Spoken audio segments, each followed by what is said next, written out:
అందరికీ వందనాలు, శుభాభివందనాలు, దైవాశీస్సులు. మరి వాక్య ధ్యానంలోనికి పోదాం.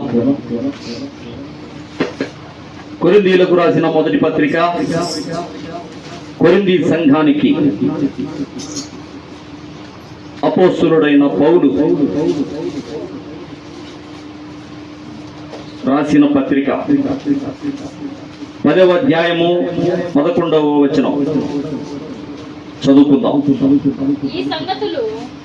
ఈ సంగతులు దృష్టాంతములుగా వారికి సంభవించి యుగాంతమందున్న మనకు బుద్ధి కలుగుటకై వ్రాయబడెను. చాలు. బైబిల్ గ్రంథంలో పాత కాలంలో అనగా పాత నిబంధనలో భక్తులేమి, పాపులేమి, విశ్వాసులేమి, నాస్తికులేమి, విగ్రహారాధనకి వెళ్ళిన వాళ్ళేమి, ఏదేమైనా కానీ అనేక సంగతులు, తప్పు చేసిన వాళ్ళు, యథార్థత లేని వాళ్ళు, శ్రేష్ఠ భక్తులు, దేవుని కొరకు త్యాగం చేసిన వాళ్ళు, అనేక సంగతులు రాయబడ్డాయి కదా.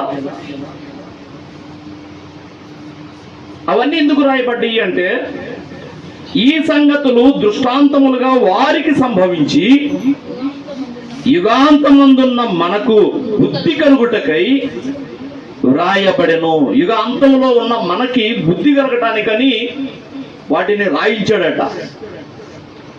ఎందుకు? ఇప్పుడు లోతు భార్య వెనక్కి తిరిగి చూడొద్దామంటే చూసింది, స్మాష్. లోతు కుమార్తెలు తండ్రితోనే పాపం చేశారు కదా. తండ్రికి మద్యం తాగించి తండ్రితో పాపం చేశారు, భ్రష్ట సంతానం వచ్చింది. యోధా కోడలతో పాపం చేస్తాడు. తామారు కదా, కానీ కోడలని తెలియదు. ఏదో ఒక వ్యభిచారానికి పోతాడు యోధా. అక్కడేమో కోడలే కనిపెట్టుకొని ఉంటుంది, మా మామ ఇటు వస్తాడు కదా, తన కొడుకులు చనిపోతే ఇక నన్ను మా పుట్టింటికి పంపించాడు, నేను ఒక ఇంటికి కోడలు అయిన తర్వాత ఆ ఇంటికి నేను సంతానాన్ని ఇవ్వాలి. కానీ తన చిన్న కొడుకుని ఇవ్వకుండా నన్ను ఇంటికి పంపించేశాడు, నాకు ఇచ్చి చేయకుండా ఇంటికి పంపించేశాడు. కారణం ఏంటంటే వాడు చిన్నవాడు అంటాడు. ఇప్పుడు నేను ఒక ఇంటికి పోయిన తర్వాత ఆ ఇంటికి నేను పిల్లల్ని కనకుండా మళ్ళీ ఇంకో పెళ్లి చేసుకునేదా? అది కూడా పాపమే కదా. ఏదైనా నేను ఆ ఇంటికే నేను పిల్లల్ని ఇవ్వాలి, పిల్లల్ని కనాలి అనే ఉద్దేశంతో ఆమె మామ కోసం కనిపెట్టుకొని ఉంటుంది, ముసుగేసుకొని ఉంటుంది వ్యభిచారిలాగా. మామ వచ్చి అక్కడ వ్యభిచారం చేస్తాడు, పిల్లలు. యోధా వంశావళిలో నుండి యేసు తీసుకొచ్చాడు. చూడు మరి ఇంకా అదిలో ఏమనుకుంటారంటే, అసలు అదేంటి, యోసేపు పరిశుద్ధుడు కదా, యాకోబు కొడుకులు అందరిలో యోసేపు పరిశుద్ధుడు కదా, ధర్మశాస్త్రం రాకమునిపే, 10 ఆజ్ఞలు రాకమునిపే పరిశుద్ధుడు, పాపం నుండి పారిపోయినాడు. అలాంటి వంశంలో నుండి యేసుక్రీస్తు పుట్టకుండా వాడంతోటి తప్పు చేసి సంతానాన్ని వృద్ధిపరిచిన ఆ యోధాలో నుండి యేసుక్రీస్తు పుట్టడం ఏంది అని అన్నిలు కొద్దిగా దెప్పి పొడుస్తుంటారు.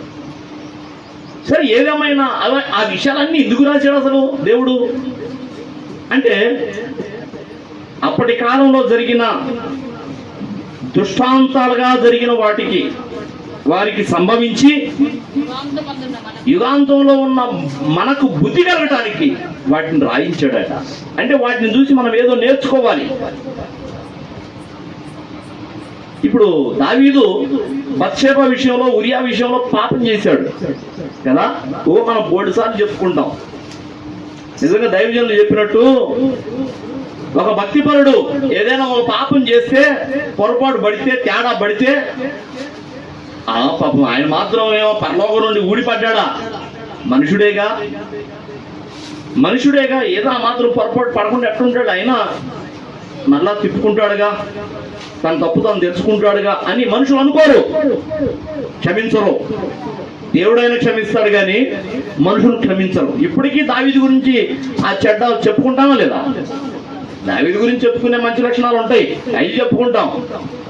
అన్ని మంచి లక్షణాలు, ఇది ఒక్కటే కదా పొరపాటు అని ఊరుకుంటామా? ఇది కూడా చెప్పుకుంటానే ఉంటాం. ఎందుకని ఇవన్నీ ఎందుకు రాయించాడు? అనేక మందికి అభ్యంతరంగా ఉన్న విషయాలను ఎందుకు రాయించాడు అంటే మనకు బుద్ధి కలగటానికి. ఈ 10వ అధ్యాయము మొట్టమొదటి నుంచి నేను చదువుతాను, చూడండి. సహోదరులారా, ఈ సంగతి మీకు తెలియకుండా నాకు ఇష్టం లేదు. అదేదనగా మన పితరులందరూ మేఘము కింద నుండిరి, వారందరూ సముద్రంలో నడిచిపోయిరి. అందరూ మోషేను బట్టి మేఘములోను సముద్రములోను బాప్తిస్మము పొందిరి. అందరూ ఆత్మ సంబంధమైన ఒకే ఆహారమును భుజించిరి. అందరూ ఆత్మ సంబంధమైన ఒకే పానీయమును పానము చేసిరి. ఏలయనగా తమ్మును వెంబడించిన ఆత్మ సంబంధమైన బండలోనిది త్రాగిరి. ఆ బండ క్రీస్తే. అయితే వారిలో ఎక్కువ మంది దేవునికి ఇష్టలుగా ఉండకపోయిరి గనక అరణ్యంలో సంహరింపబడింది. వారు ఆశించిన ప్రకారము మనము చెడ్డవాటిని ఆశించకుండానట్లు ఈ సంగతులు మనకు దృష్టాంతములుగా ఉన్నవి అన్నాడు. వాళ్ళలో కొంతమంది చెడ్డవాటిని ఆశించారు, దేవుడు చేయొద్దన్న పనులు చేశారు. అయితే ఏమంటాడు? వారు ఆశించిన ప్రకారము మనము చెడ్డవాటిని ఆశించకుండా ఉండునట్లు ఈ సంగతులు మనకు దృష్టాంతములుగా ఉన్నవి. అంటే వాళ్ళు కొన్ని విషయాల్లో తేడా పడ్డారు. దేవుడు ఇలాగ చెప్తే అలాగ చేయకుండా ఇలాగ తేడా పడ్డారు. తేడా పడిన దాన్ని ఎందుకు రాయించాడు మరి దేవుడు అంటే వాళ్ళను చూసి, వాళ్ళ సంగతులను చూసి మనం బుద్ధి తెచ్చుకోవాలి, మనమైనా జాగ్రత్తగా ఉండాలని. వాళ్ళనే ప్రేమించాడా దేవుడు? మనల్ని ప్రేమించట్లేదా? మనల్ని ప్రేమించి మనల్ని కూడా పరలోకం చేసేపోవాలని అనుకుంటున్నాడు. కాబట్టి ఇదిగో ఆ దావీదు పడిన పొరపాటు మీరు పడద్దు, ఆ సొలొమోను చేసిన పొరపాటు మీరు చెయ్యొద్దు, ఆ సంసోను చేసిన పొరపాటు మీరు చెయ్యొద్దు అని మనకు బుద్ధి నేర్పడానికి అవన్నీ దృష్టాంతాలుగా ఉంచాడట. హల్లెలూయా. లోతు విషయంలో, లోతు కుమార్తెల విషయంలో, లోతు భార్య విషయంలో, అబ్రహాము విషయంలో, శారా విషయంలో, హాగరు విషయంలో కూడా మనం ఏం నేర్చుకోవాలి? దావీదు విషయంలో ఏం నేర్చుకోవాలి? యెఫ్తా విషయంలో ఏం నేర్చుకోవాలి? యెఫ్తా కుమార్తె విషయంలో ఏం నేర్చుకోవాలి మనం కదా? ప్రవక్తలను అందరిని చూసి, మోషేను చూసి మనం ఏం నేర్చుకోవాలి? సిప్పోరాను చూసి మనం ఏం నేర్చుకోవాలి? నోవాహును చూసి మనం ఏం నేర్చుకోవాలి? ఆ కాలంలో నశించిపోయి నీళ్ళలో మునిగిపోయారు కదా, వాళ్ళని చూసి మనం ఏం నేర్చుకోవాలి? ఇవన్నీ మనకు బుద్ధి కలుగుటకై ఇవన్నీ దృష్టాంతాలుగా రాయబడ్డాయట. కిందంటాడు చూడు, జనులు తినుటకును త్రాగుటకును కూర్చుండి ఆడుటకు లేచిరి అని వ్రాయబడినట్లు వారిలో కొందరి వలె మీరు విగ్రహారాధికులై ఉండకుడి. కొంతమంది విగ్రహారాధనకు మండారు, తిని తాగారు, విగ్రహారాధనకు మళ్ళారు. కానీ మీరు వారి వలె విగ్రహారాధనకు తిరగకూడదు. మరియు వారి వలె మనం వ్యభిచరింపక ఉందము. వారిలో కొందరు వ్యభిచరించినందున ఒక్క దినములనే 23,000 మంది కూలిరి. మనము ప్రభువును శోధింపక ఉందము. వారిలో కొందరు శోధించి సర్పముల వలన నశించిరి. మీరు సనగకుడి, వారిలో కొందరు సనిగి సంహారకుని చేత నశించిరి. ఈ సంగతులు దృష్టాంతములుగా వారికి సంభవించి యుగాంతమందున్న మనకు బుద్ధి కలుగుటకై వ్రాయబడెను. మనము కొన్ని నేర్చుకోవాలని వీటిని రాశాడట. ప్రియ దేవుని పిల్లరా, చిన్న ప్రార్థన చేసుకుందాం. స్తోత్రము తండ్రి, స్తోత్రము స్తోత్రము స్తోత్రము. సకల ఆశీర్వాదములకు కారణభూతుడైన మా దేవ పరిశుద్ధుడా, నీకు వందనాలు, స్తోత్రాలయ్యా. కాలానికి అతీతుడవు నీవు, మేమైతే కాలానికి లోబడేవాళ్ళం. ప్రభువా, నిన్న నేడు రేపు ఏకరీతిగా ఉన్నవాడవు నీవు. ఒకళ్ళని ప్రేమించి ఒకళ్ళని ద్వేషించేవాడు కాదు. ఇదిగో అందరి ఎడల నీ కృప సమానంగా ఉన్నది అయ్యా. నీకు వందనాలు, స్తోత్రాలు. అప్పటి కాలపు మనుషులను కూడా నువ్వు ఎంత ప్రేమించావో, యుగాంతమందు ఉన్న మమ్మల్ని కూడా అలాగనే ప్రేమిస్తున్నావు. అందుకనే వారి విషయంలో జరిగిన అనేక విషయాలను మాకు ఎత్తి చూపిస్తూ మీరైనా జాగ్రత్త పడండి అని మమ్మల్ని ఎంత ప్రేమించావో అర్థమవుతుంది అయ్యా. మీకు వందనాలు, స్తోత్రాలు ప్రభువా. నీ పక్షంగా నిలబడి మాట్లాడాలని తెగించుచున్న నన్ను జ్ఞాపకం చేసుకోండి. అల్పుడను, అయోగ్యుడను, వట్టివాడను, మట్టివాడను, ఎందుకు పనికిరాని వాడను, ఇక్కడ కూర్చున్న వారందరికంటే బలహీనుడనయ్యా. ఇదిగో నువ్వు ఇక్కడ నిలబెట్టావు కాబట్టి నేను ఏదో మాట్లాడుతున్నాను. అయినను ఒక మనుషుడు మాట్లాడితే ఇంకొక మనిషికి మేలు కలగదు, కానీ ప్రభువా మీరు మాట్లాడితే నాకును మాకును అందరికీ మేలు కలుగుతుందయ్యా. సహాయం చేయండి నాయన. నన్ను నీ సిలువ చాటు మరుగు చేయి, నీ రక్తంతో కడుగు, పరిశుభ్రపరచు. నా నోట నీ మాటలుంచు, నీ నోటి బోరగా ఇదిగో నన్ను వాడుకో. నాతోటి, మాతోటి, మా అందరితోటి మీరే మాట్లాడి మహిమ పొందమని, అడ్డుకోవాలని, ఆటంకపరచాలని చూస్తున్న ప్రతి విధమైన చీకటి శక్తులను యేసుక్రీస్తు నామమున బంధిస్తున్నాము.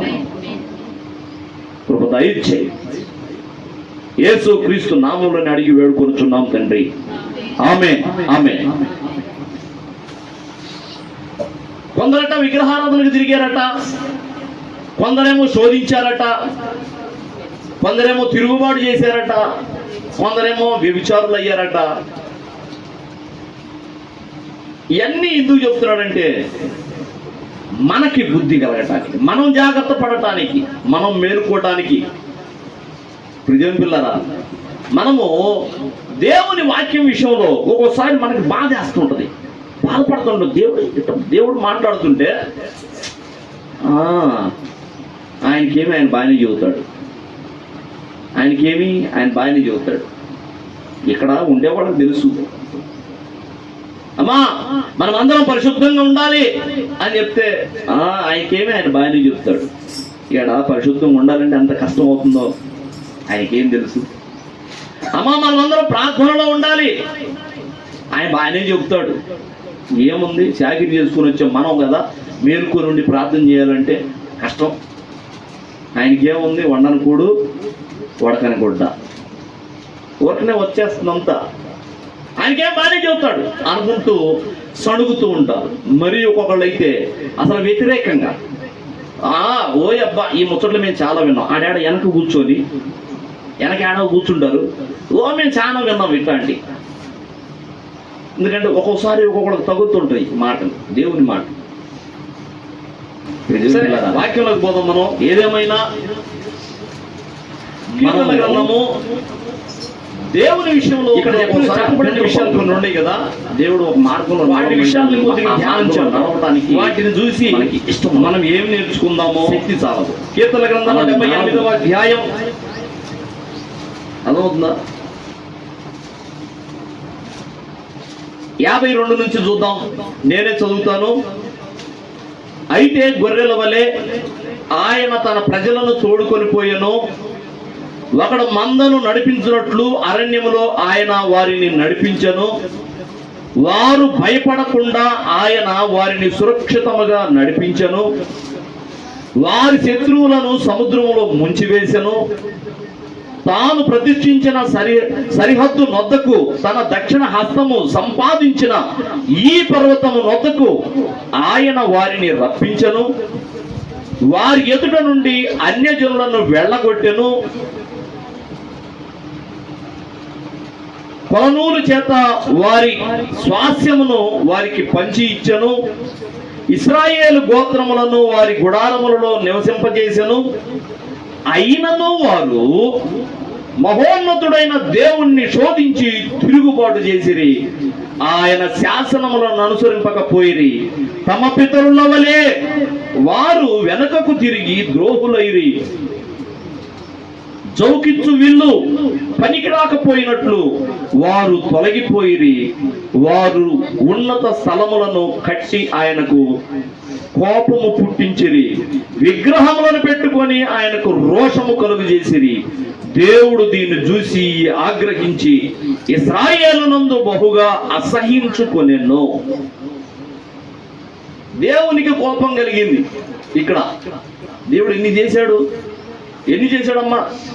గొర్రెల వలె ఆయన తన ప్రజలను తోడుకొని పోయాను. ముందుండి నడిపించాడు. ఎట్లాగా? ముందుండి అగ్నిస్తంభమై ముందుండి నడిపించాడు. ఎండ తగలకుండా మేఘస్తంభమై పైనుండి నడిపించాడు. వెనక శత్రువు జరుగుతుంటే ముందున్నవాడు వెనక్కొచ్చి అగ్ని వాళ్ళని ఆపింది, సైన్యాన్ని. ఎందుకు? ఎర్ర సముద్రం 2 పాయలైపోయి వాడు దాటి వెళ్ళిపోయేదాకా అగ్ని సైన్యం దగ్గరకు రాకుండా అగ్ని ఆపింది మధ్యలో.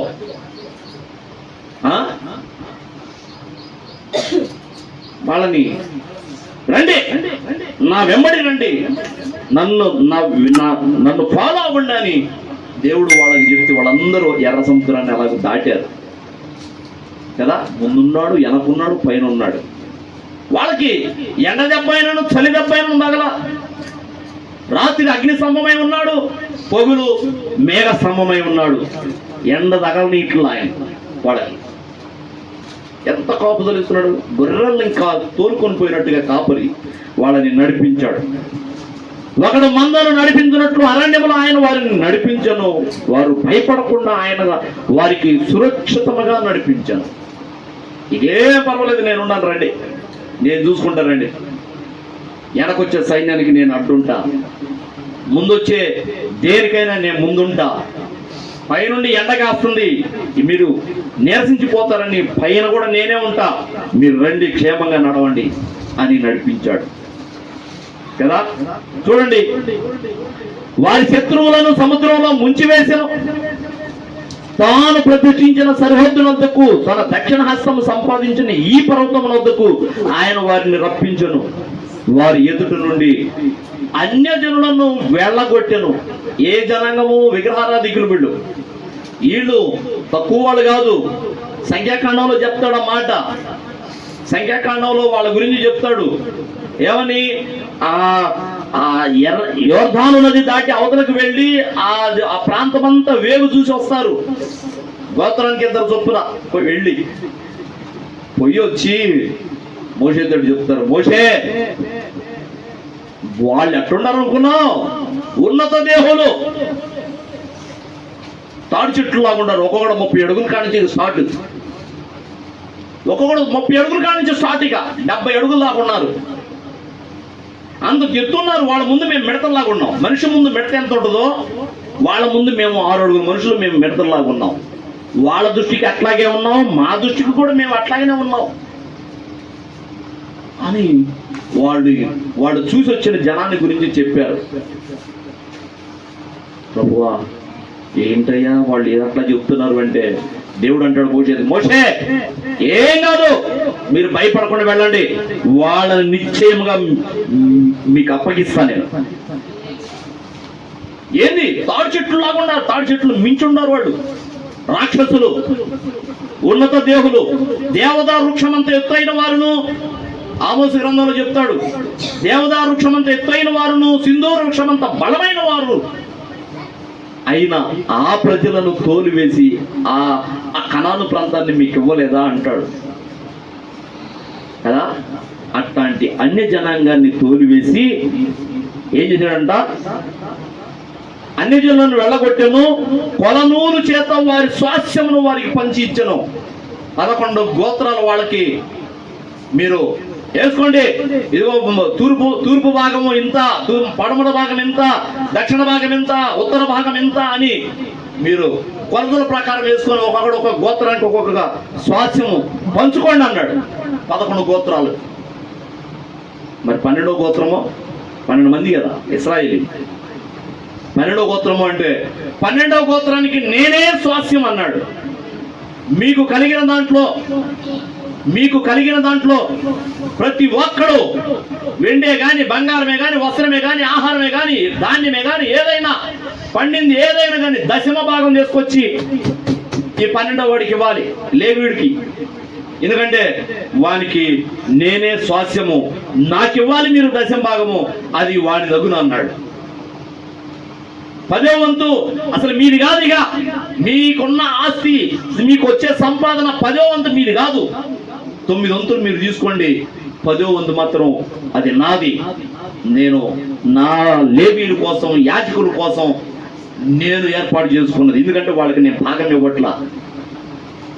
మీకు కలిగిన దాంట్లో దశమ భాగం తీసుకొని రండి అన్నాడు కదా. 11 మందికి కొలనూరు చేత స్వాస్యాన్ని పంచి ఇచ్చాడు. తర్వాత ఇశ్రాయేలు గోత్రములను వారి గుడారంలో నివసింపజేశాను. అయినను ఇంత చేసినా వారు మహోన్నతుడైన దేవుణ్ణి శోధించి తిరుగుబాటు చేసేది. దేవుణ్ణట శోధించారట. ఇందాక మనం చదువుకున్నాం 1 కొరింథీ పత్రిక 10:9లో. 9లో ఏముంది? 10:9లో ఏముందమ్మా? 1 కొరింథీ 10:9లో చూడండి. మనము ప్రభువును శోధింపక ఉందుము. శోధించొద్దు మనం అంటాడు భక్తుడు. ఎందుకు? అరణ్యంలో ఇశ్రాయేలీయులందరూ అలాగే శోధించారు. అవునా? ఇదిగో చూడండి. అయినను వారు మహోన్నతుడైన దేవుణ్ణి శోధించి తిరుగుబాటు చేసిరి, ఆయన శాసనములను అనుసరింపకపోయిరి. శోధించకూడదు. దేవుణ్ణి శోధించే విషయాలు, దేవుణ్ణి శోధించే విషయాలని హెడ్డింగ్ పెట్టుకోండి, సరిపోతుంది. దేవుణ్ణి శోధించే విషయాలు ఏంటి అవి అంటే చూడండి. తిరుగుబాటు ఒకటి. మొట్టమొదటిది ఏంటిది? ఏం చేశారు వీళ్ళు? తిరుగుబాటు. వారు మహోన్నతుడైన దేవుణ్ణి శోధించి తిరుగుబాటు చేసిరి. తర్వాత కీర్తనల గ్రంథము 106వ అధ్యాయానికి రా. అక్కడ ఇంకొకటి ఉంటది. 106వ అధ్యాయం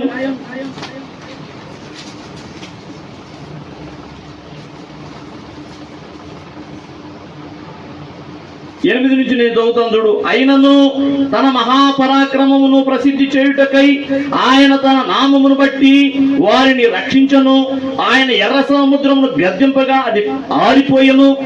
మైదానము మీద నడుచున్నట్లు వారిని ఆ అగాధ జలములలో నడిపించను. వారి పగవారి చేతిలో నుండి వారిని రక్షించను. శత్రువుల చేతిలో నుండి వారిని విమోచించను. నీళ్లు వారి శత్రువులను ముంచివేసెను. వారిలో ఒక్కడైనను మిగిలి ఉండలేదు.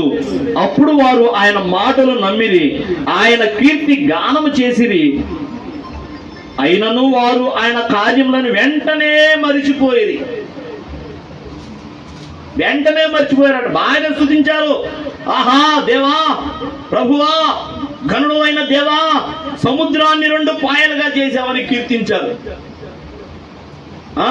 మైదానంలో నడిపించినట్లుగా వారిని నీళ్లలో అగాధంలో అడుగున ఆరిన నేలను నడిపించాడు దేవుడు వాళ్ళని. అప్పుడు బాగానే కీర్తించారు. ఓహో ప్రభువా నీకు స్తోత్రము కలుగునుగా కానీ స్తుతించారు.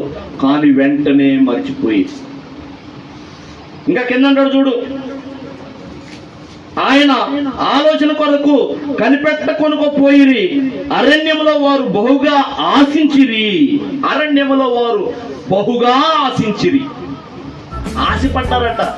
ఏం మోషే, మాకు మాంసం తినాలని చెప్తుంది మోషే. యానికి తెచ్చిస్తాడు ఎడ మోషే? మనం అడగటం కూడా, మనం పోవాల్సిన గమ్యస్థానానికి మనం వెళ్ళిన తర్వాత అక్కడ ఏదో ఒకటి ఉంటది ఏర్పాటు. కానీ ఇక్కడ దారిలోనే మోషేని అడిగితే మాత్రం ఏడ తెచ్చిస్తాడు మాంసం? ఇంతమందికి, లక్షల మందికి మాంసం తెచ్చి ఇవ్వాలంటే మోషే ఏడ తెచ్చిస్తాడని ఇంగితం ఉండొద్దు. మోషే, మేము ఐగుప్తులో ఉండగా చేపలను తిన్నాం కదా, మాకు ఇప్పుడు మాంసం గుర్తొస్తుంది, మాకు మాంసం కావాలన్నారు. మా నోరు చప్పబడిపోతుంది. మేము ఐగుప్తులో ఉండగా బాగున్నాం, చేపలు తిన్నాం, కీర దోసకాయలు తిన్నాం, అక్కడే బాగుంది మాకు. ఏది అడేనో అడవనో కుయ్యో ముర్రో అన్నారు. వీపులు బాగా కొడుతుంటే కొరడాలతోటి లాగండి రా, లాగండి, చేయండి వెట్టి చాకిరి. సమయం లేదు, అసమయం లేదు, అర్ధరాత్రి దాకా పనిచేసి ఇంటికి పోవాలా. వెట్టి చాకిరి, అస్సలు కూర్చునే టైం ఉండదు. బాలింతలు కూడా పిల్లలకి పాలు ఇవ్వడానికి కూడా కూర్చొని ఇవ్వాల. ఘోరంగా కొడుతున్నారు. ఎంత ఘోరంగా అంటే బానిస బతుకులు అయిపోయినాయి వాళ్ళని. అరే రే ఇశ్రాయేలు ప్రబలిపోతున్నారని వాళ్ళ పిల్లలందరినీ నైలు నదిలో పడేయమన్నాడు. అయినా దేవుడు వాళ్ళని వృద్ధి చేస్తూనే ఉన్నాడు. లక్షల మంది అయ్యారు. చూడండి, అసలు అక్కడ ఈపులు పగిలిపోతే, కొరడాలతోటి బెత్తాలతోటి ఒళ్ళంతా పగిలిపోతే వీళ్ళంటారు మాకు అక్కడ బాగుంది, మేము అక్కడ చేపలు తిన్నాం, కీరదోసకాయలు తిన్నాం. మోషే మాకు ఇక్కడ మాంసం కావాలి, మాకు అక్కడే బాగుంది. నాయనా మీకు మాంసం కావాలంటే మోకాళ్ళు వేసి ప్రభువుని అడగండి రా. ఎందుకురట్ట సణుగుతారు, ఎందుకురా అంత సణుగుతారు అని మోషే అడుగుతాడు. ప్రభువా ఈ నయ్యళ్ళు అడిగే విధానం కూడా తెలియట్లేదు. ఇప్పుడు 1-4 సార్లు అడిగి ఇవ్వకపోతే అప్పుడు సనగాలి. ఏందో మేము ఇన్నిసార్లు అడిగాం కానీ అసలు మాకు ఏం చేయట్లా దేవుడు, ఈ మాత్రం ఎందుకు తెచ్చాడంట అని అనొచ్చు. అరే అసలు ఫస్ట్ అడగటమే. మోషే మాకు ఇప్పుడు మాంసం తినాలనిపిస్తుంది, మమ్మల్ని ఎందుకు ఇక్కడ మధ్యలోనే చంపేయాలని తీసుకొచ్చావా? మాకు దప్పికేస్తుంది, మమ్మల్ని దప్పిక చేత ఇక్కడ చంపేయాలని తీసుకొచ్చావా? అక్కడ ఐగుప్తులో స్థలం లేదని అరణ్యాన్ని బాగా పూడ్చిపెట్టొచ్చని ఇక్కడ తీసుకొచ్చావా? ప్రతి దానికి సనగటమే, తిరుగుబాటే. మోషే అంటాడు, అరే ఎందుకురా మామూలుగా అడగండి రా, ఎందుకు అట్లా తిరుగుబాటు తరంగా అడుగుతున్నారు? నేను కాదన్నానా, నేను చేయనన్నా? దేవుడు ఏమన్నా చేతగాడునా? చేస్తాడు కదా, ఎందుకంత తిరుగుబాటు తరంగా? ఫస్ట్ అడగటమే తిరుగుబాటు తరంగా అడుగుతారు. చూడు ఏమంటున్నాడు 106లో, అయినను వారు ఆయన కార్యములను వెంటనే మరిచిపోయిరి, ఆయన ఆలోచన కొరకు కనిపెట్టుకొనకపోయిరి. అరణ్యములో వారు బహుగా ఆశించిరి, ఎడారిలో దేవుణ్ణి శోధించిరి.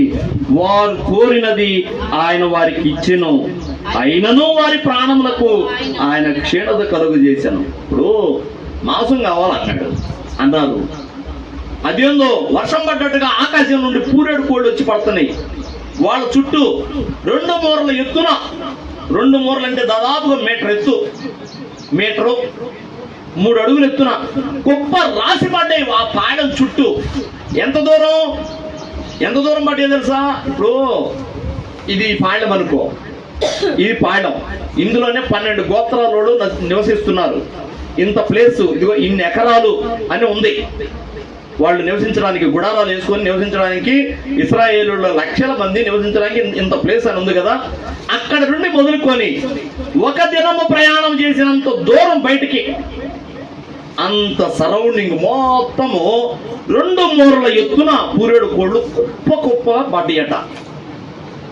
2 మూరల ఎత్తున అంటే అది ఎట్టుందంటే ఒక పత్తి మండేస్తారు చూడు, ఇంత ఎత్తున మండేసినట్లుగా మొత్తం పరిచినట్లుగా ఉండి కుప్పలు ఉన్నాయి. ఆకాశంలో వర్షం వచ్చినట్లుగా, తుఫాను వచ్చినట్లుగా పూరేడు కోళ్ళు కొట్టుకొని వచ్చి దేవుడు అట్లా పంపించాడు ఆకాశం నుండి మాంసాన్ని. తినండి, మామూలుగా అడగొచ్చు కదా, మామూలుగా అడిగితే ఇస్తాను కదా, మీకు తినండి, సరే తినండి అని ఇస్తే కుప్పలు ఉండేగా, సమృద్ధికి తినొచ్చుగా. ఎంత తిన్నారు అంటే ఆ మాంసం తినే విధానంలో అసలు ఇంకోటి నంచుకొని తింటాం కాదు, ఇంకో దాన్ని కలుపుకొని తింటాం కదా, అచ్చంగా మాంసమే. ఎవరికి కావాల్సిన ఒక్కొక్కడు దాదాపు 2-3 కోళ్ళని తెచ్చుకొని 2-3 కూడా వాళ్ళకి ఏంటంటే అయినా అది ఏంది అసలు రాసిపోసాడు దేవుడు. తెచ్చుకోవటం, కాల్చుకోవటం, తినడం, తెచ్చుకోవటం, కాల్చుకోవటం, తినడం, అంత పొంతు లేదు. వాళ్ళు తిండట తిని పేకలు నిండిపోయి ఇట్లా వచ్చి ఇక గొంతులోకి పాపదటి కుక్కుతున్నారంటే ఇట్లా నెట్టుకుంటే అది పైకి దండిందంట. పైకి దండి నాసికారంధ్రాల్లో కూడా కనపడిందంట మాంసం. నిన్న నేను ఒక వీడియో చూశాను. మన నీటి బాతులు ఉంటాయి చూసారా, నీళ్ళల్లో మునిగి చేపలను పట్టుకుంటారు, నీళ్ళలో మునిగే కొంత దూరం పోతుంటాయి నీటి బాతులు. ఆ నీటి బాతుకి దాని తలకాయ ఎంత ఉంటుంది, ఇంత ఉంటుంది తలకాయ, మెడ ఇంత లావు ఉంటుంది. కానీ దాని ముందు ఇంతంత లావు చేపలు, బాగా ఇంత ఎడల్పున ఇంత లావునుండ చేపలు, ఇంత పొడుగుండ చేపలు 3 పెట్టారు. 3 పెడితే అది పరిగెత్తుకుంటూ వచ్చి ఒకదాన్ని మింగి నవ్వుతున్నా. ఏది? ఇంత పొడుగు చేపని. దాని మెడ ఇంతే ఉంది కానీ అది చేపను మింగుతుంటే ఇంత లావున అవుతుంది, ఇంత లావున జాగుతుంది మెడ, మన పాము మెడ జాగినట్టుగా ఇంత లావున అవుతుంది. అది మింగేసింది, ఒకటి పోయింది. రెండో దాన్ని కూడా సునాయాసంగా మింగేసింది, రెండోది కూడా పోయింది. ఊరో నాయన ఇంత పొడుగు చేపలు కడుపులో ఏడపడతాయి అనుకున్నా నేను. అది ఎంత ఉంటుంది? బాతు ఇంతే కదా, ఇంతే కదా ఉండేది, ఇంత ఎత్తు ఉంటుంది, ఇంత పొడుగు ఉంటుంది, నీళ్ళలో పోయేది. మూడో దాన్ని మింగుతుంది. మూడో దాన్ని మింగుతుంటే మింగింది, కొంత దూరం పోయింది, బాక అంటుంది అది. అది నాకు అనిపించింది, ఇప్పుడు 2 మింగి ఒకటే అసలు దాని కడుపు నిండిపోద్ది. మరి దానికి అదేం అలవాటు ఏమో కానీ 2 మింగింది. నాకు నేను నా వీడియో చూసి ఇశ్రాయేలీలో గుర్తొచ్చారు. అసలు వాడు తిన్న తిండి నాసికా రంధ్రాల్లో కూడా కనపడిందంట మాంసం, అంతగా తిన్నారట. ఇప్పుడు యేసు ప్రభువుని మనం ఎంత ప్రేమించాలి అంటే, మనము యేసు ప్రభువుని ప్రేమించే దానికంటే ఇంకా దేనిని ఎంత ప్రేమించినా అది వ్యభిచారమే. చెప్పుకున్నాం కదా, వ్యభిచారమే కదా. యేసు ప్రభు కంటే తిండిని ఎక్కువ ప్రేమించినా వ్యభిచారమే, అది ఒక విగ్రహారాధన. యేసు ప్రభు కంటే పిల్లలను ఎక్కువ ప్రేమించినా పిల్లలు ఒక విగ్రహారాధన. యేసు ప్రభు కంటే వెండి బంగారాలను ప్రేమించినా ఆ వెండి బంగారాలు మనకు ఒక విగ్రహారాధన. తల్లిదండ్రులను ప్రేమించామా, తల్లిదండ్రులు ఒక విగ్రహారాధన. అందుకనే యేసై కంటే మనం దేన్ని కూడా ఎక్కువగా ప్రేమించొద్దని మనం చెప్పుకుంటా ఉన్నాం కదా. కానీ వీళ్ళు తిన్న తిండి ఏంటంటే ఇక దేవుడు కూడా పట్టుతాయి. వాళ్ళు తృప్తిగా ఎట్ట తినాలి అంటే పీకలు నిండిపోయి నాసిక రంధ్రాల్లో కూడా మాంసం కనపడేటట్టుగా తింటున్నారు. వాళ్ళు తిన్న తిండికి దేవునికి అసహ్యం వేసిందట. అసహ్యం వేసి ఇక్కడ అంటాడు చూడు, వారు కోరినది ఆయన వారికి ఇచ్చను, అయినను వారి ప్రాణములకు ఆయన క్షీణత కలుగు చేశాను. ఎప్పుడైతే వాళ్ళు అంత అమితంగా ఇప్పుడు కొడుక్కి చికెన్ తెచ్చిపెట్టాడు తండ్రి, ఒక మితంగా తింటే బాగానే ఉంటుంది, తినమ్మా. ఇంకా తండ్రి కూడా అంటాడు, ఇంకొంచెం తినరా, ఇంకొంచెం తినమ్మా, ఏదో మరీ తిను అంటుంటాడు. అట్లా కాకుండా అసలు కొడుకే అందరూ ముక్కలు వేసి మింగుతున్నాడు అనుకో, నవ్వకుండా మింగుతున్నాడు అనుకో, అరే చిన్నగా తినురా, ఏడవపోతురా ఆడే ఉంటుంది కదా, చిన్నగా తిను అంటాడు. అట్ట కాకుండా వాడు ఒకటే నెట్టుకుంటున్నాడు, ఇక 2 ఏళ్ళు పెట్టి నెట్టుకుంటున్నాడు. తండ్రికి ఎట్లా ఉంటుంది? పెళ్ళగా ఒకటి కొట్టి, ఏంటి అంత ఆత్రం, ఎందుకు అంత ఆత్రం, చిన్నగా తిను, నీదేగా, ఆరంగా తాగినట్టుగా అరగంగా తిను. దేవునికి అట్ట కోపం వచ్చింది. అత్యాస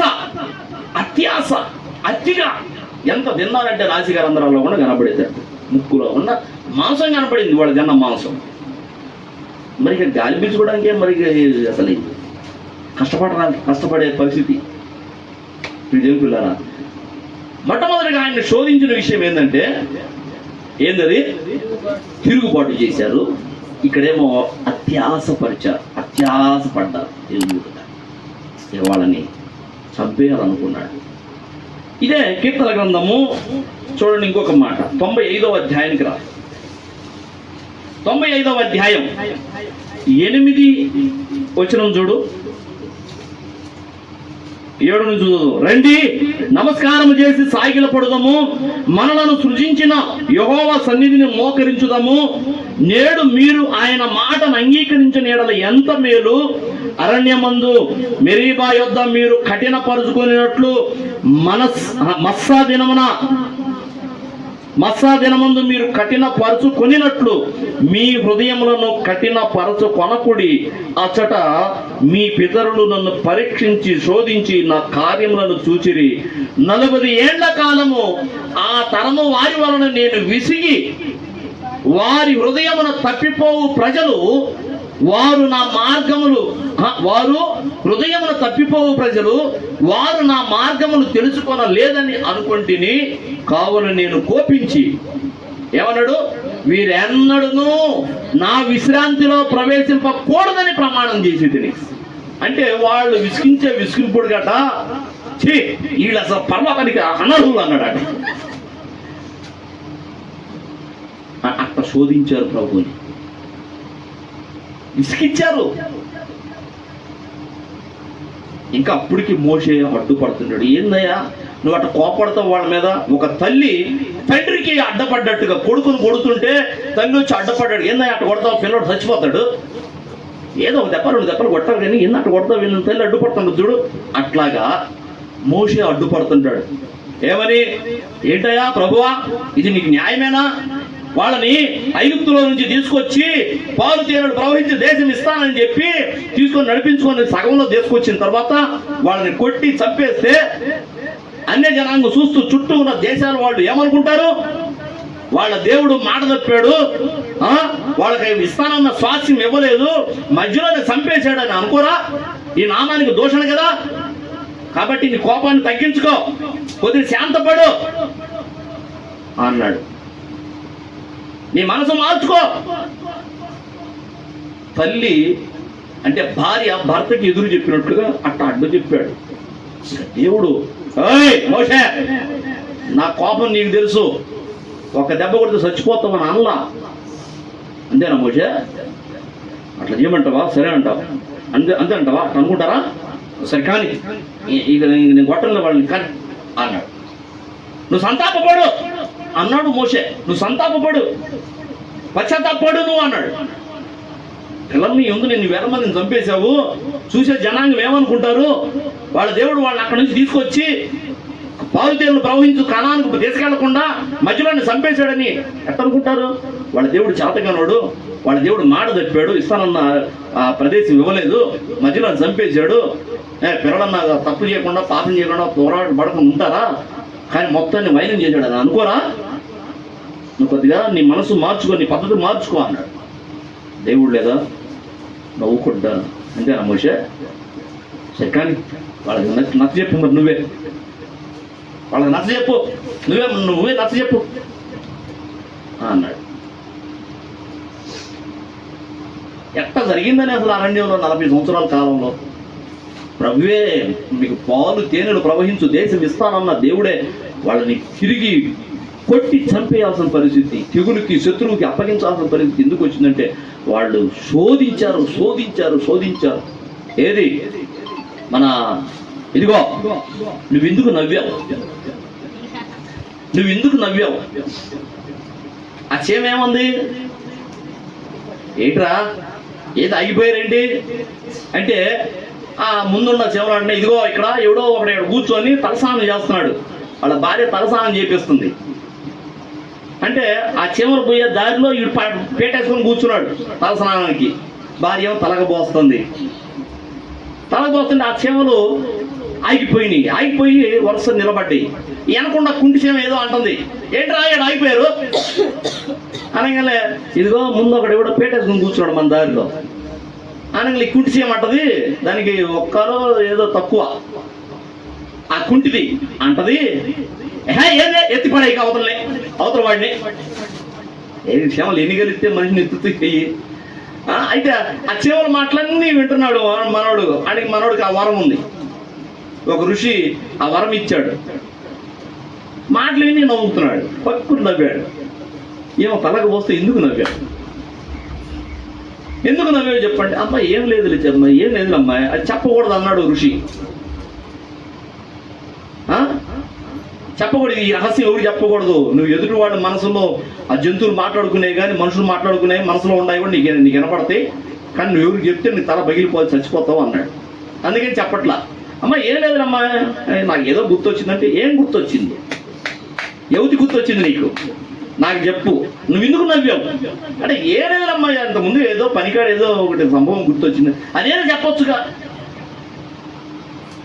అంటే ఏదన్నా 1-2 కారణాలు చెప్తే అంటే ఇది కాదే నువ్వు అంతగా నవ్వావు, ఎందుకు నవ్వావు కదా. శోధించి చివరికి తాను చనిపోవడానికి కూడా సిద్ధమయ్యి, అమ్మాయి ఇక ఇంట్లో అన్నం పెట్టట్లేదు, నీళ్ళు తోడట్లేదు, ఆ సగం తలకి అట్టాకి ఆ చెంబు పడేసి పోయింది, ఇక ఏదో మనోడు ఏదో పైన తలకు పోసుకుని వచ్చాడు, ఇక సమాధానం లేదు ఇంట్లో.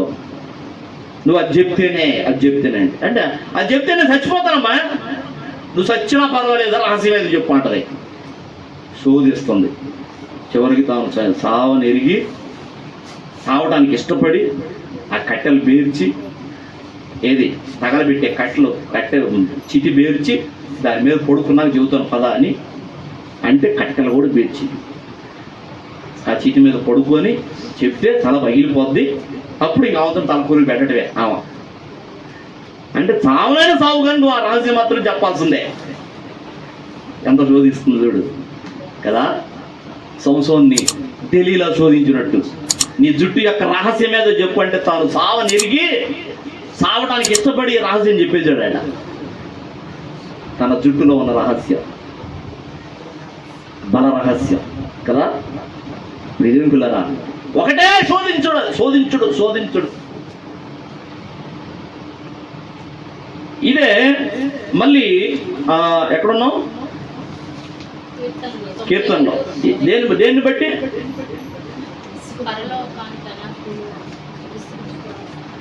అరణ్యమందు మొరీబా యొద్ద మీరు కఠినపరుచుకొనినట్లు, మత్సాదినమందు మీరు కఠినపరుచుకున్నట్లు మీ హృదయములను కఠినపరచుకొనకుడి.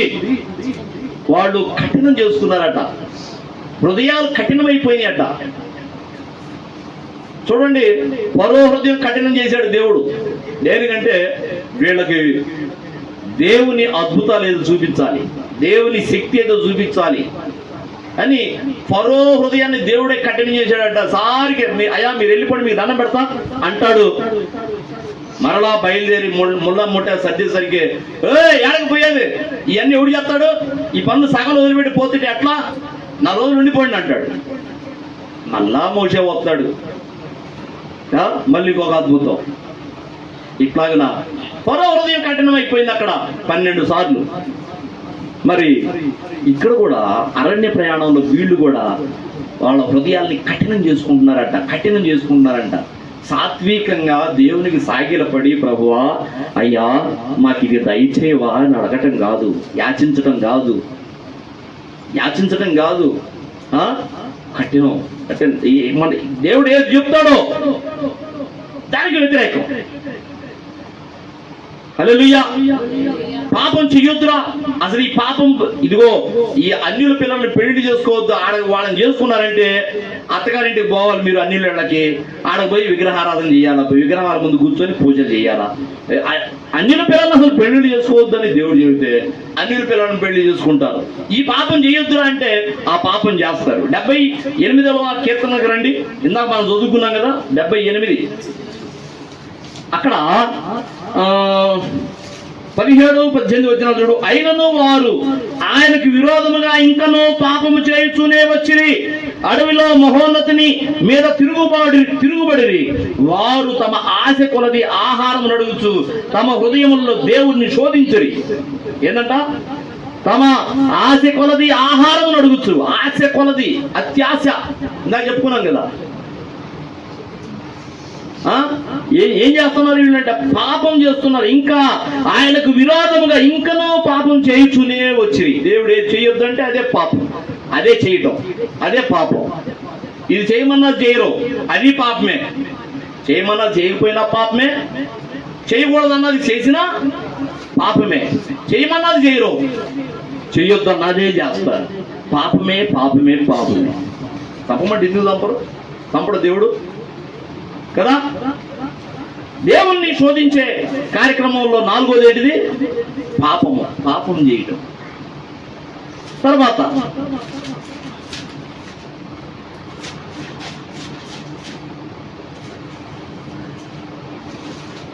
నిర్గమకాండానికి రా.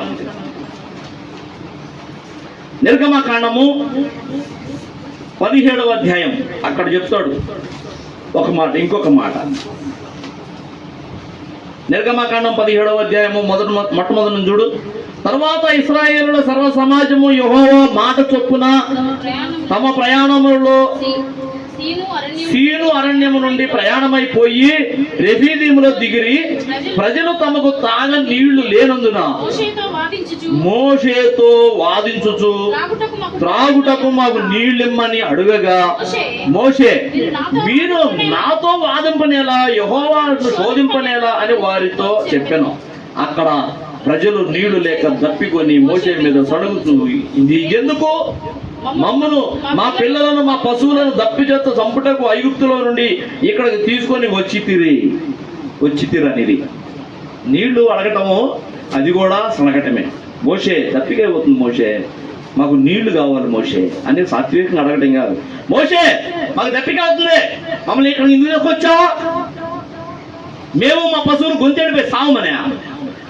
ఆ ఐగుప్తులు అయితే కావాల్సిన నీళ్లు ఉన్నాయి, అదే అడిగే పద్ధతి.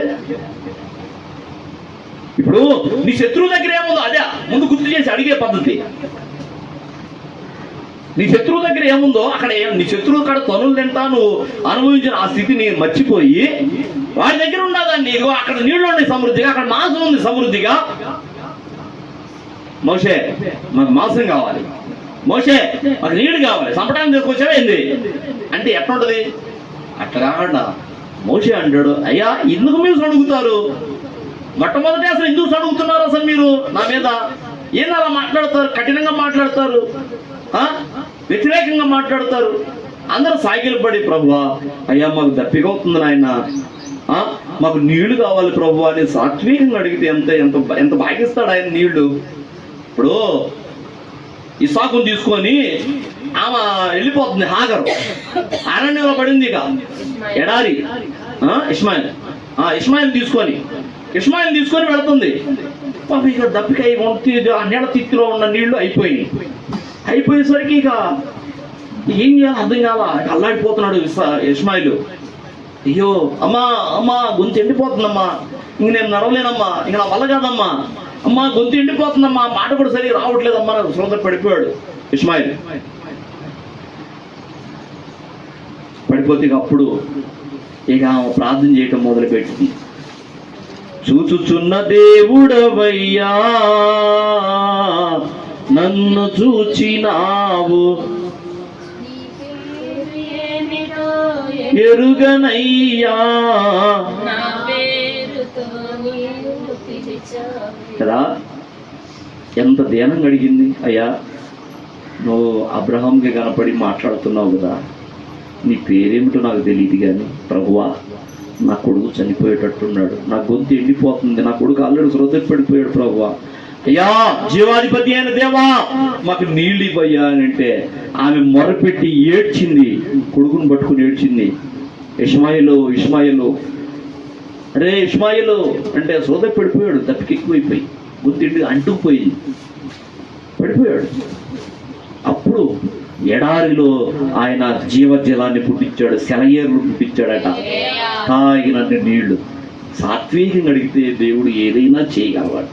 సడుక్కోవద్దు, గొడవద్దు, వ్యతిరేకంగా తిరుగుబాటు చేయొద్దు దేవుని మీద.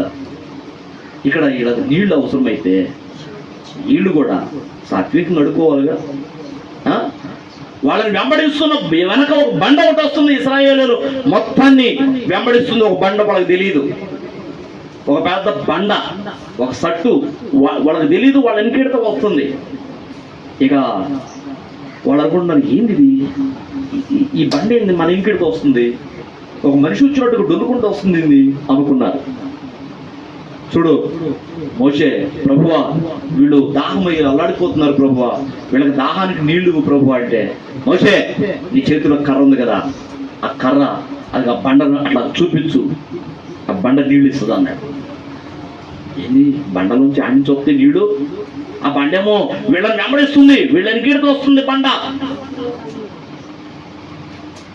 అయితే మోషే పొరపాటున వెళ్ళి దాన్ని 2 సార్లు అలా కొట్టాడు కర్రతో.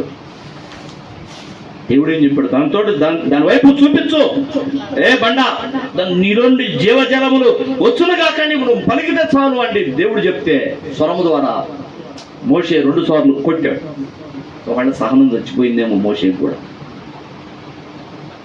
సహనం చచ్చిపోయి 2 సార్లు దాన్ని అలా కొట్టేసరికి నీళ్ళైతే వచ్చినాయి కానీ దేవుడు ఆ విషయంలో మోషే మీద నేరారోపణ చేశాడు. నువ్వు ఆ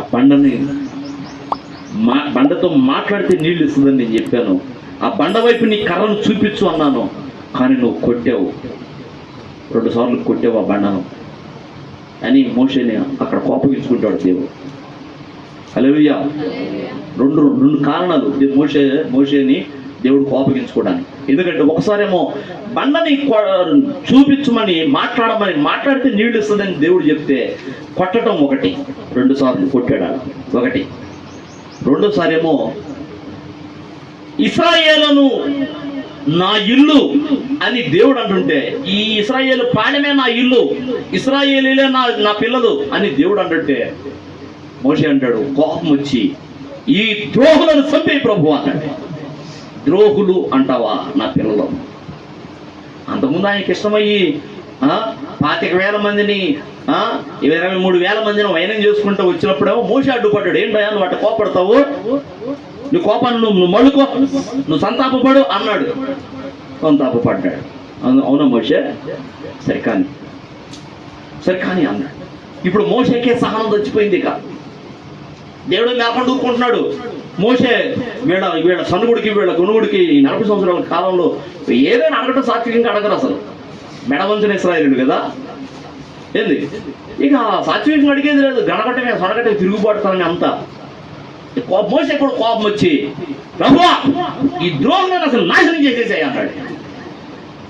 మోషే ఏం మాట్లాడుతున్నావు? మొన్న నేను కోపడితే ఏమన్నావు? ఏంటో అందరం వైనం చేసి అన్నిలో నీకు అవమానం తెచ్చుకుంటావా? నీ కోపం నువ్వు మళ్ళుకో అన్నావుగా, ఇప్పుడేంది నా పిల్లలను ద్రోహులు అంటున్నావు? మా నాన్న విషయంలో ఇదే జరిగేది. మా నాన్న అయితే కాళ్ళు చేతులు పట్టుకుని ఎత్తేస్తాడు కింద మమ్మల్ని.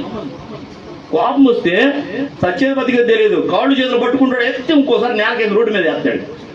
నడుము ఇరిగిద్దో కాళ్ళు ఇరిగిద్దో తెలియదు. ఇక పరిగెత్తడమే, ఇక మళ్ళీ చెక్కకూడదు అనుకుంటాం.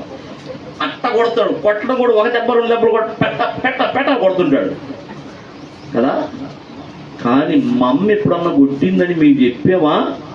నానా అమ్మ కొట్టింది నాన్న అంటే, నా పిల్లడు నువ్వు కొట్టమైంది అంటే, అయ్యో నేనేమన్నా నువ్వు నేను ఊరకట్ట ఒక చెంప దెబ్బ కొట్టదు, ఒక చెంప నువ్వు కొట్టమైంది ఏదైనా ఉంటే నాకు చెప్పు అంటాడు. మేము ఆయన ఈయనేమో సాగు కొట్టవచ్చు, మా అమ్మ ఒక్క దెబ్బ కొట్టింది మమ్మల్ని కొట్టాడు. అదే తంతు గురు నాకు ఈ వచనం చదివినప్పుడు నాకు అదే గుర్తొచ్చింది. ఆయనేమో సాగు కొడతాడు అవసరమైతే, కానీ మోషే ఊరక ద్రోహులు అన్నందుకు మోషే మీద కోప్పడ్డాడు. నువ్వు కనాను మాత్రం నువ్వు బావు అన్నాడు. ఆ 2 కారణాలు, బండను కొట్టినందుకు ఒకటి, వీళ్ళని ద్రోహులు అన్నందుకు 2వ కారణం. ఈ 2 కారణాలను బట్టి నువ్వు మాత్రం ఆ కణానికి పోవు, మిగతా వాడు అందరూ పోతారు కానీ నువ్వు పోవు అన్నాడు. ఆ కణాను యోర్దాను నది యువతలే కొండ మీద చనిపోయాడుగా మోషే. దేవుని పిల్లరా, దేవుని తత్వం ఎంతైనా దయం చూడండమ్మా. సరే నేను గబగబా చెప్తాను, గబక్కన వెళ్ళిపోదాం. సంఖ్యాకాండము దేవుణ్ణి విసిగించడానికి, దేవుణ్ణి శోధించడానికి అసలు ఏమేమి కారణాలు ఉన్నాయి, దేవుడు ఎందుకు అంత బాధపడ్డాడు? సంఖ్యాకాండము 14వ అధ్యాయానికి రా. 14వ అధ్యాయము 22వ వచనం చూడు.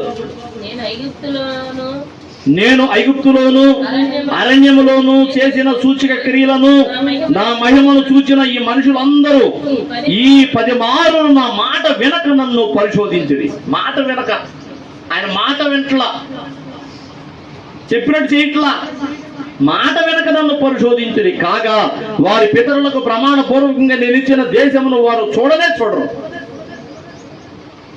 ఐగుప్తులో నుండి ఇంచుమించుగా 10-12 లక్షల మంది బయలుదేరి వచ్చారు. కాల్బలమే 6 లక్షలు అన్నాడు కదా, కాల్బలం 6 లక్షలు అన్నాడు. స్త్రీలు పిల్లలు ఎంతమంది ఉంటారు? ఇంకా దాదాపుగా 10-12 లక్షలు. అంతమంది జనాంగము బయలుదేరి ఆడి నుంచి వస్తే అంతమంది జనాంగంలో 2 పోయారు కనానికి. యెహోషువ కాలేబే పోయాడు, మిగతా వాళ్ళందరూ అక్కడ బయలుదేరి వచ్చిన వాళ్ళందరూ వచ్చారు. పోయారు 12 లక్షల మంది వైనం అయ్యారు ఈ 40 సంవత్సరాల కాలంలో. అయితే వీళ్ళిద్దరే పోయారా ఇక అంటే కాదు. ఈ 40 సంవత్సరాల కాలంలో ఎర్ర సముద్రం దాటి యువతలకు వచ్చిన తర్వాత పుట్టి పెరిగిన వాళ్ళు మాత్రం వాళ్ళు పోయారు కనానులోని. అక్కడి నుంచి వచ్చిన వాళ్ళు మాత్రం ఈ 40 సంవత్సరాల కాలంలో వైనమయ్యారు. వాళ్ళు ఏమన్నాడు చూడు, కాగా వారి పితరులు ప్రమాణపూర్వకంగా నేనిచ్చిన దేశమును వారు చూడరు. నా సేవకుడైన కాలేబు మంచి మనసు కలిగి పూర్ణ మనసుతో నన్ను అనుసరించిన హేతువు చేత అతడు పోయిన దేశంలో అతన్ని ప్రవేశపెట్టేదను అన్నాడు. కాలేబు ఒకడు మాత్రం నచ్చాడు. యెహోషువ ఒకడు, కాలేబు ఒకడు, ఇక్కడ ఇద్దరు పోతారు కనానులోకి. మోషే కూడా పోలా చివరికి. ఇదేం పిల్లరా, ఏంటంటే మాట వినక దేవుని మాట ఇక్కడ అదే అన్నాడు. అదే కదా 22లో, ఈ 10 మార్లు నా మాట వినక నన్ను పరిశోధించరి. మాట వినాలి, దేవుని మాట వినకపోతే ఆయన్ని శోధించినట్టే. నిర్గమకాండము 17వ అధ్యాయానికి రా. నిర్గమకాండము 17వ అధ్యాయము 6 నుంచి చూడు. ఇదిగో అక్కడ హోరేబులోని బండ మీద నేను నీకు ఎదురుగా నిలిచేదను. నీవు ఆ బండను కొట్టగా ప్రజలు త్రాగుటకు దానిలో నుండి నీళ్లు బయలుదేరినని మోషేతో సెలవీయగా, మోషే ఇశ్రాయేలీయుల పెద్దల కన్నుల ఎదుట అట్లు చేసెను. అప్పుడు ఇశ్రాయేలీయులు చేసిన వాదమును బట్టి యెహోవా మన మధ్య ఉన్నాడో లేడో అని వారు యెహోవాను శోధించుటను బట్టి అతడు ఆ చోటికి మస్సా అనియో మెరీబా అనియో పేర్లు పెట్టాను. ఇందాక తగిలింది కదా, ఈ మస్సాలోను మెరీబాలోను మీరు నన్ను శోధించురి.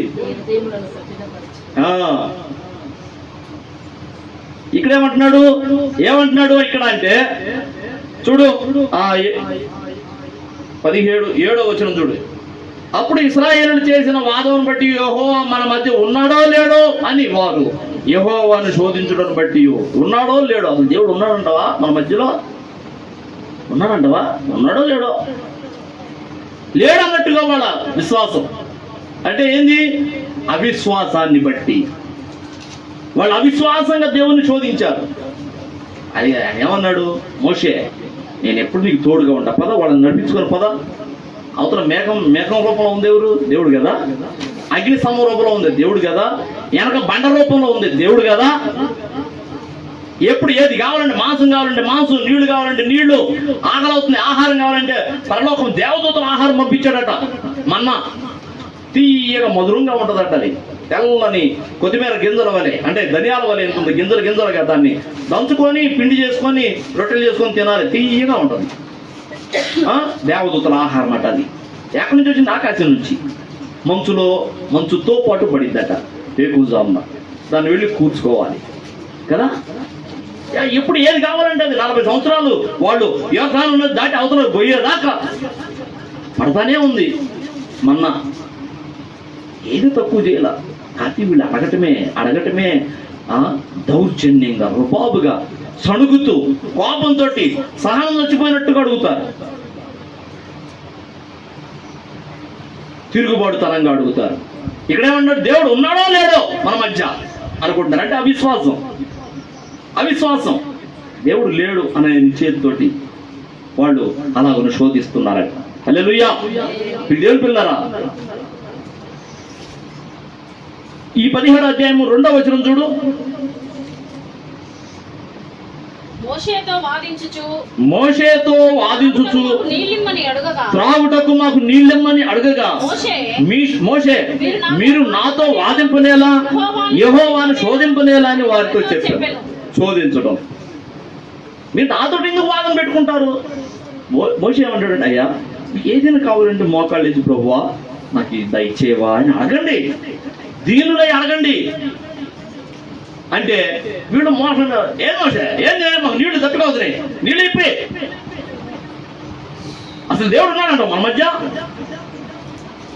ఎందుకని అట్లా అంటున్నారు? ఎవడన్నా చచ్చాడా? నీళ్లు తప్పికయ్యి ఎవడన్నా చచ్చాడా? సావలేదు కదా. ఎందుకని అట్లా అంటారు? ఎవడు సావలేదు కదా. అంతలోనే దేవుడు ఉన్నాడు మన మధ్య ఎందుకంటారు? ఎన్నో విషయాలు, ఎన్ని రకాలుగా దేవుణ్ణి శోధిస్తున్నారు. మొట్టమొదటిగా తిరుగుబాటు, రెండవదిగా తిరుగుబాటుతో దేవుని శోధించారు. రెండవదిగా అతిగా ఆశపడి దేవుని శోధించారు. మూడవదిగా పాపము చేసి దేవుని శోధించారు. తర్వాత హృదయ కాఠిన్యం ఎప్పుడు చెప్పుకున్నాం? హృదయ కాఠిన్యం చేత వారు శోధించరు కదా. తర్వాత మాట వినక శోధించారు. అవిశ్వాసంతో శోధించారు. ఇక్కడ సణుగుతూ శోధించారు. దేవుణ్ణి శోధించే విధానాలు మనము కూడా ఏదైనా దేవుణ్ణి అడిగాల్సిన తీరులో అడగకుండా ఈ విధంగా తిరుగుబాటుతనంగా ఏందో అసలు ఉన్నావా, అసలు ఏదో మనకి ఏదైనా కొద్దిగా నష్టం జరగగానే, కొద్దిగా నష్టం అనిపించగానే అసలు దేవుడు ఉన్నాడంటావా? దేవుడు ఉంటే మాకు ఈ నష్టం ఎందుకు జరిగిద్ది? దేవుడు ఉంటే ఈ నష్టం ఎందుకు జరిగిద్ది? ఇప్పుడు దేవుడే ఉంటే మమ్మ ఎందుకు చచ్చిపోవాలా అంటున్నారు మా మేనమామ కూతుళ్ళు. ఏందమ్మా మీరు ఏందమ్మా దేవుని సన్నిధికి రాలేదమ్మా? ఏంది ఊరుకోయో, దేవుడే ఉంటే మమ్మ ఎందుకు చచ్చిపోవాలి? మా చిన్నతనంలోనే ఒరే మీ అమ్మ చచ్చిపోతే ఒకటి అప్పుడు చచ్చిపోతుంది, ఇంకెప్పుడు సావదయ్యింది, ఎప్పుడొకప్పుడు పోవాలి కదా. అదేదో ముందు దేవుడు చేసిపోయాడు, ఆయన మిమ్మల్ని బతకనిచ్చాడుగా, మీరు బతకడానికి అన్ని సమకూరుస్తున్నాడుగా. అమ్మ లేదని మిమ్మల్ని సాగొట్టలేదుగా. దేవుడు మాకేం చేశాడు? మమ్మల్ని ఎందుకు తీసుకుపోవాలా? వాస్తవానికి కళ్యాణన్న తెలుసా మీకు? అక్కడ కళ్యాణన్న కొడుకు చనిపోయాడు. కొడుకు చచ్చిపోతే అయ్యో పాపం వాళ్ళు ఎంత అభ్యంతర పడతారో. ఇంత కొడుకు ఎదిగిన కొడుకు 10 సంవత్సరాల కొడుకు చనిపోయాడు. దేనికి అమ్మాయి చనిపోయినప్పుడు జ్వరం ఏదో 10 సంవత్సరాల పిల్లోడు చనిపోయాడు. తండ్రి సన్నిధిలో పరిచర్యలో హెడ్గా ఉంటున్నాడు, నమ్మకస్తుడిగా ఉంటున్నాడు. కొడుకు చచ్చిపోవడంతో ఎన్ని విధాలుగా అనుకున్నారు. మొత్తానికి శాలేమన్నా కళ్యాణన్నకి డబ్బు మీద అధికారం ఇచ్చాడు కదా, దాంట్లో ఏదన్నా గోధుమలు చేసి ఉంటాడు, అందుకే దేవుడు తన కొడుకుని చేశాడు అని కొంతమంది ఏమో అసలు మన క్యాస్ట్లో నుంచి ఆ దేవుడి దగ్గరికి పోయాడు మనోడు. ఇప్పుడు బాగా వైనం అయింది, ఇప్పుడు బాగా తిమ్మిరనియింది అని వాళ్ళోడు అనేది వాళ్ళ బంధువు అన్యులు వాళ్ళు అనుకోవటం. బాబా అసలు నేను ఎంత ఆలోచించాను, అయ్యో అసలు కళ్యాణన్నకి కొడుకు చచ్చిపోతే ముందు అసలు ఆయన అనుకుంటాడు, దేవుడు ఎందుకు నాకు ఇంత అన్యాయం చేయాలి అనుకుంటాడేమో. దేవుని క్రియలు అర్థం కాకపోతే అంతే ఉంటుంది. దేవుడు ఇట్లా చేశాడంటే అది కూడా నా మంచిగా అయి ఉంటుంది అనుకోవాలి కదా. దేవుడు ఎప్పుడు కూడా అన్యాయం చేయడు కదా, దేవుడు ఎప్పుడు కీడు చేయడు కదా.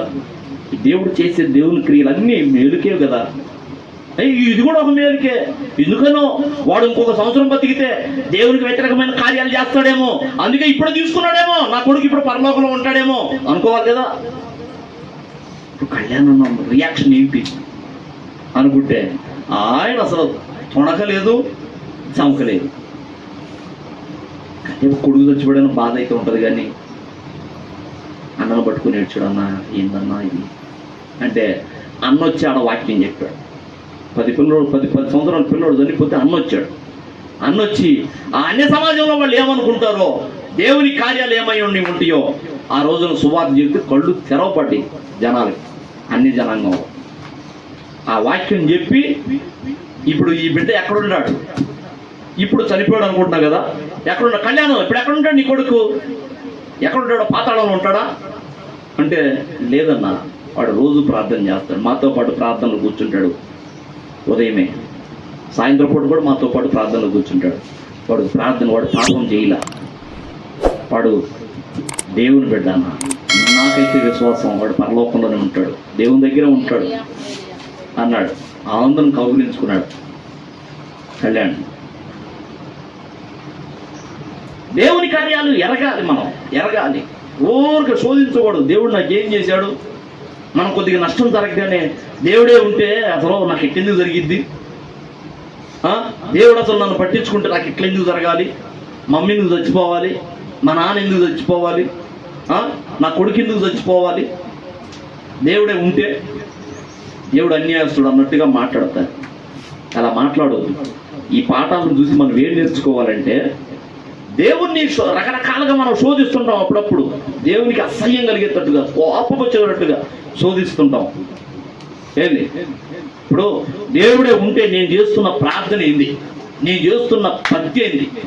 అస్సలు దేవుడే ఉంటే, నా ప్రార్థన ఆలకిస్తే అసలు నా భర్త ఇంకా ఎందుకు మారలా? నా భర్త ఇంకా ఎందుకు మారలా? ఆ తాగుడు నుండి, ఆ పేకాట నుండి, ఆ వ్యభిచారం నుండి ఎందుకు మారలా నా భర్త? దేవుడే ఉంటే నేను తక్కువ ప్రార్థన చేస్తున్నానా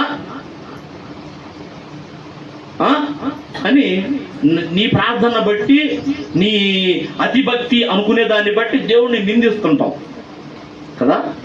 దేవుడు ఎందుకు చేశాడో మన ఊహల కన్నా ఆయన ఊహలు, ఆయన తలంపులు ఎంతో ఉన్నతంగా ఉంటాయి. నీకేం తెలుసు? ఆయన ఎందుకు ఆయన ఏది చేసినా కరెక్టే, 100% కరెక్టే, న్యాయమే. ఎందుకంటే నీ కొడుకునైనా, నీ భర్తనైనా, నీ తల్లినైనా దేవుడు తీసుకెళ్ళాడంటే అసలు వాళ్ళని పుట్టించింది ఎవరు? ఆయన కాదు. ఆయన పుట్టించిన వాళ్ళ మీద దేవుడికి అధికారం ఉండదా? ఆయన ఇష్టం ఎప్పుడైనా చేసుకోవచ్చు, ఎప్పుడైనా చేసుకోవచ్చు. నువ్వెవడు అడగడానికి? నువ్వు కావాలంటే నీ కొడుకు పుట్టాడా? నువ్వు నీ కొడుకును అడిగి నువ్వు కన్నావా? నువ్వు తల్లిదండ్రులకి అడిగి పుట్టావా? లేదు కదా. నీకు కొడుకు పుడతాడో కూతురు పుడతాడో తెలియదు కదా. పుట్టిన తర్వాత నా కొడుకు పుట్టాడు అనుకున్నావు, పుట్టి ఎదిగిన తర్వాత వీళ్ళు మా అమ్మ నాన్న అనుకున్నావు కదా. అమ్మా నేను మీ కడుపును పుట్టేదా అని అడిగి పుట్టావా? కాదుగా, దేవుడేగా వేసింది. ఆయన బంకమట్టి తీసుకొచ్చి కొండను చేశాడు. అవసరమైతే ఆ కొండను పగలగొట్టుకునే హక్కు ఆయనకు ఉంటుంది, కొమ్మరోడికి ఉంటుందా ఉండదా? దేవుడు ఇంత అన్యాయం ఎందుకు చేయాలని ఎట్లా అంటావు? ఆయన ఇష్టం. నిన్ను నన్ను అయినా సరే ఆయన ఇష్టమైతే తీసుకుపోవచ్చు. ఈ రోజే తీసుకుపోవచ్చు ఆయనకి ఇష్టమైతే. అడిగే హక్కు మనకు, అడిగే దమ్ము లేదు మనకి. మనమే అడగటానికి. మన ప్రాణం మీద మనకే రైట్స్, మొత్తం సమస్త హక్కులు ఆయనకే ఉన్నాయి. ఆయన ఇష్టం, ఎప్పుడు కావాలంటే అప్పుడు చేసిపోతాడు. హల్లెలూయా. దేవుణ్ణి మాత్రం శోధించవద్దు. మనము మూలవాక్యం ఏం చెప్పుకున్నాం? అమ్మా తల్లి?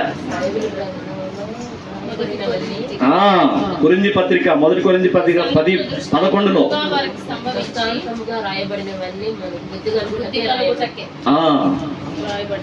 మనకి దృష్టాంతములుగా వారికి సంభవించి మనకు బుద్ధి కలగడానికి రాయబడ్డాయి.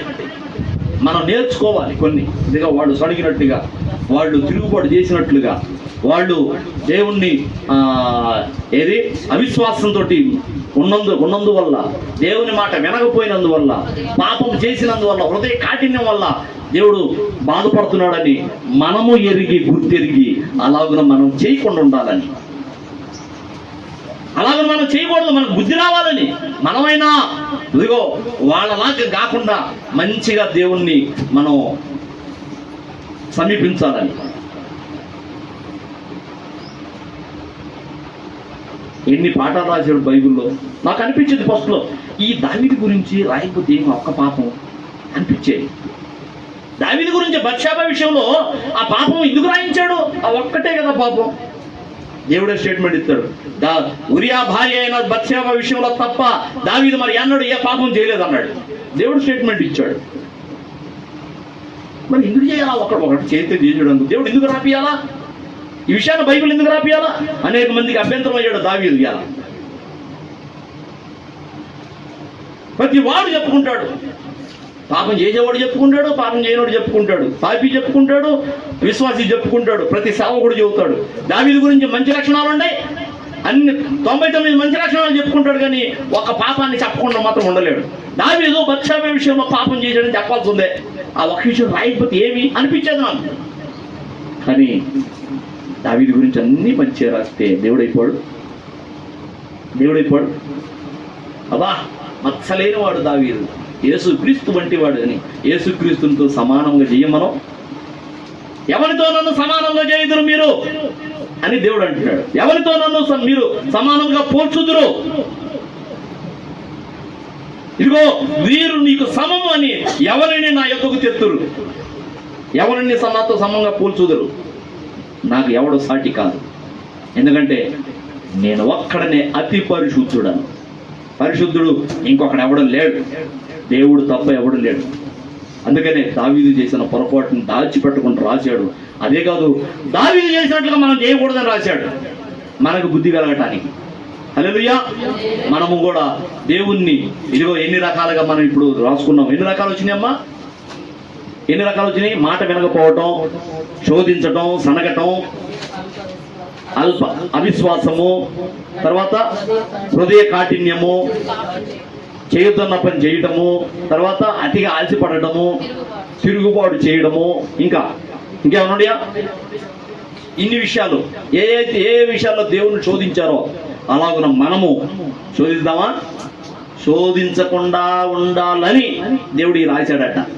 దేవునికి కోపం తెప్పించకుండా ఉండాలని ఇవన్నీ రాశాడట. వాళ్ళు అలాగ చేశారు. వాళ్ళని చూసి వాళ్ళ విషయంలో జరిగిన దాన్ని బట్టి మీరైనా జాగ్రత్త పడండి అని మనకి మేలు కోరి మనల్ని ప్రేమిస్తున్నాడు కాబట్టి మీరన్నా జాగ్రత్త పడండిరా, వాళ్ళ విషయంలో నేను కోపడాల్సి వచ్చింది, మీరన్నా నా కోపం తెప్పించకుండా బ్రతకండిరా అని దేవుడి విషయాన్ని మనకి రాశాడట. హల్లెలూయా. దేవుడి మాటలను మన వినికిడిలో ఆశీర్వదించును గాక. ఆమేన్, ఆమేన్. తలలో ఉంచుదాం, ప్రార్థన చేద్దాం. స్తోత్రము నాయనా, స్తోత్రము. పరిశుద్ధుడా, ప్రేమ నమ్మకమైన మా తండ్రి, నీకు వందనాలు, స్తోత్రాలు. కృపా సత్య సంపూర్ణుడా, నీకు స్తోత్రాలు. అయ్యా, ఇదిగో నా తండ్రి, ఈ దినమందు ప్రభువా మాతోటి సూటిగా తేటగా మాట్లాడావు. ఇదిగో బైబిల్ గ్రంథంలో రాయబడిన అనేక విషయాలు అయ్యా ఇదిగో నాయనా మా మేలు కోసమే. మేము వాళ్ళ వల్లే ప్రవర్తించగా ఇదిగో నా తండ్రి, వాళ్ళు ఎలాగైతే తిరుగుబాటు చేశారో, ఎలాగైతే పాపం చేశారో, ఎలాగైతే అవిశ్వాసం చూపారో, ఎలాగైతే హృదయాన్ని కఠినపరుచుకున్నారో అలాగే మేము కూడా ఉండక ఇదిగో నాయనా నీకు ఇష్టముగా ఉండాలని ఈ మాటలన్నీ రాయించావు ప్రభువా. అనేక సార్లు ఇశ్రాయేలు విషయాల గురించి రాసావు నాయన. నీకు వందనాలు, స్తోత్రాలు ప్రభువా. మమ్మల్ని ఇదిగో జాగ్రత్త పరచండి నాయన. ఇశ్రాయేలు వలె మేము ఇదిగో నా తండ్రి, మేము నీకు విసుగు తెప్పించే వాళ్ళం కాకుండా, కోపం తెప్పించే వాళ్ళం కాకుండా అయ్యా బడా నమ్మకమైన మంచి దాసులారా రండి, మీకు తగిన ప్రతిఫలం ఉందని మమ్మల్ని చూసి మెచ్చుకునే విధంగా మేము ఉండినట్లుగా కృప దయచేయ్యా. నీ కృప దయచే. నీ కృప వల్ల ఇది సాధ్యము నాయన. అయ్యా వాళ్ళ వల్లే మేము వాళ్ళని చూసి మేము బుద్ధి తెచ్చుకొని మా అంతటా మేముగా ఉండాలన్నా మా వల్ల కాదు, మా శక్తి చాలదు నాయన. ఇదిగో ఆశ అయితే మాకుంది, కానీ కార్యము నెరవేర్చువాడవు నీవు ప్రభువా. మా ఎడల ఇదిగో జరిగించువాడవు నీవు నాయన. కృప చూపించు అయ్యా, కృప చూపించు. బ్రతిమలాడుతున్నాము నాయన. ఇదిగో ఇశ్రాయేలులో ఎలాగైతే నిన్ను విసిగించారో అలాగ మా జీవితంలో మేము ఎన్నడూ విసిగించకుండా ఉన్నట్లుగా ఇదిగో నాయన నీ కటాక్షము మా మీదకు రానివ్వండి, నీ కృప మా మీదకు రానివ్వండి. నీకే వందనాలు, స్తోత్రాలు ప్రభువా. ఈ పాఠం చూసి మేము కొన్ని గుణపాఠాలు నేర్చుకున్నాము నాయన. ఇదిగో నా తండ్రి, ఆ వాళ్ళ వల్లే మేము ప్రవర్తించకుండా నీకు ఇష్టముగా ఉన్నట్లు కృప దయచే. మీకే స్తుతులు, స్తోత్రాలు చెల్లిస్తూ అయ్యా ఈ విన్న మాటలు నీ బిడ్డల హృదయంలో స్థిరపరుచు, ముద్ర వేయినాయన. సాతానుడు దొంగిలించకుండా దారిలో పడ్డ విత్తనాలు అయ్యా ఇదిగో పక్షులు ఎత్తుకొని పోయినట్లుగా వాడు దొంగిలించుకొని పోకుండా వాళ్ళ హృదయ పలకల చుట్టూ నీ అగ్ని ప్రకారం ఉంచు నాయన. అవి మంచిగా, ఆ విత్తనాలు మంచిగా ఫలించున్నట్లుగా ఇదిగో నూరంతలుగా ఫలించినట్లు కృప దయచే. ఈ మాటలు ఎన్నడూ మర్చిపోకుండా నీకు అవిధేయము కాకుండా ఉన్నట్లు కృప అనుగ్రహించమని యేసు క్రీస్తు పరిశుద్ధమైన నామంలోనే అడిగి వేడుకొని పొంది ఉన్నాము తండ్రి. ఆమేన్, ఆమేన్. మన తండ్రి అయిన దేవుని ప్రేమ, ఆయన ప్రియకుమారుడు మన రక్షకుడునైన యేసయ్య శాశ్వతమైన నిత్య కృప, పరిశుద్ధాత్మ దేవుని అన్యోన్యమైన సహవాసం, సహాయము, ఆదరణ, అభిషేకము మనకును సకల పరిశుద్ధులకు సదాకాలం తోడుగా ఉండి నడిపించును గాక. ఆమేన్, ఆమేన్, ఆమేన్. అందరికీ వందనాలు, దేవునికి స్తోత్రం.